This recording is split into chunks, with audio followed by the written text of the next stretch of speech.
Week 13's update on the property we're currently working on here in Birmingham. So team's been up to lots of work this week, really had a transformation inside now that the plasterboard's all going up on the walls, working externally as well to shield the inside of the property from all the elements outside. All the work's going really well. Love to show you around, so come join me and we'll have a look. Over here guys, on the pallets we used to have some 200 sheets of plasterboard that went right up to the ceiling. Couldn't even see that back wall previously. It's all gone really quickly there. Got some more stock, so don't worry. Coming into one of the rooms now where we've actually plasterboarded, so as you can see, a real transformation. Looks a lot brighter. Trying to keep everything as square as possible, working around the rewiring, replumbing. Over here is where we've studded off an ensuite area.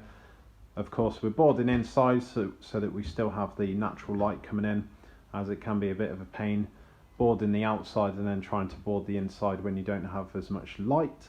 So really making the most of being efficient and having the best conditions for us to be able to board on that back wall, and then we'll board the inside of the ensuite and work our way outwards. So that gives you an idea of one of the first rooms. One of the other rooms where we've been boarding as well, I'll talk you through it. So we've got challenges in not only that we're trying to always keep the rooms as square as possible, which isn't always the case with these old properties, so we have to work around that. But in this room in particular, we have a fireplace that was historically over here, chimney breast. We have bulkhead that we've created where we've lowered the ceiling. We don't want to block out the natural light from these original windows, so we've stopped the bulkhead short. The bay windows we're working around, using as much of the plasterboards as we can, but sometimes there are offcuts. We're avoiding throwing them away and putting them behind where future aqua boards will be going, such as over here. We don't need to plaster over the top of the plasterboard when there's aqua boards there, so we're able to brace together the stud work where we'll have these aqua boards in the future, and that's a good way of recycling some of the materials that might have otherwise been going in the bin. So I'm coming now into the first floor kitchen that we've got up here for two of the rooms upstairs. Boarded up in here on a number of the walls and the ceiling as well. Been using offcuts in certain sections.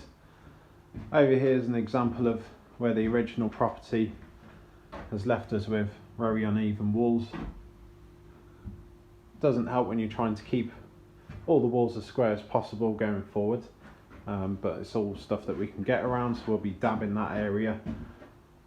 Using offcuts of old plasterboard as well behind the plasterboard to bring it all out, make it all level and keep the room as square as possible. So there'll be a real big transformation in this particular corner over here. Coming now onto the second floor, more technicalities going into the boarding here. So we've had to create a false ceiling on this valley, insulate it with Celotex behind there, insert some insulated plasterboard on top of that, and using thousands and thousands of screws throughout the property to get all these boards on to make it all nice and durable long term.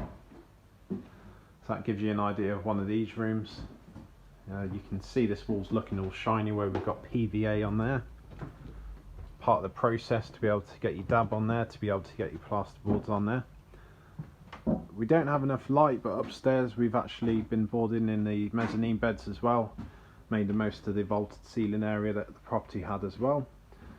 And I'll take you outside. So the property's got a lot more peace of mind these days, as we've been working on keeping the property nice and watertight.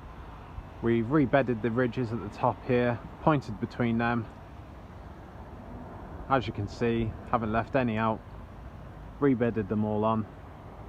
We've fixed this valley up here that was leaking previously, fitted a new valley dry tray down the bottom of there, new valley up here as well. All challenging work when you've got two valleys right next to each other, but we've stepped up to the challenge, stripped it all back so it was all receding, went back to the lath, put the lath back on, put the dry valleys in, got the lead work in, got the tiles back on, replaced tiles that have been blown as well. Up here you can see we've put fascia board on here, done some pointing, we'll be putting ridges on there, but Needed the ridge off so we could work on the ridges at the top. All in black gutter in here. All looking really durable, and I mean, if I go and touch it to give you an idea, these are really good quality guttering compared to what they had before, which was really deteriorated. So again, property has a lot more peace of mind that it's all nice and watertight. Also, just to add, we've got these pepper pots on top, preventing water and potentially birds going down the chimney stacks as well. So as you can see, nice solid work.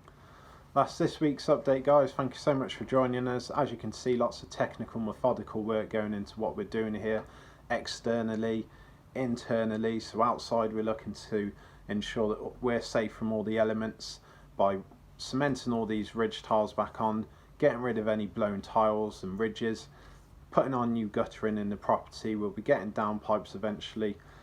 Inside, we're keeping everything nice and square, working around the rewire, replumbing as well, and all the bulkheads, all the chimney breasts we're able to work around. So as you can see, the team can deal with lots of different problems.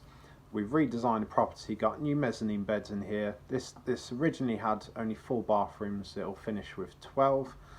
So we're doing big projects here. If you have a big project that you need help on, we encourage you to get in touch with us. You've got our team, you've got me and Dan who are on site every day checking everything's getting done. So you really have a safe option with us. If you need help in the future, get in touch early, and I'm sure that we can help you going forward. This is Louis.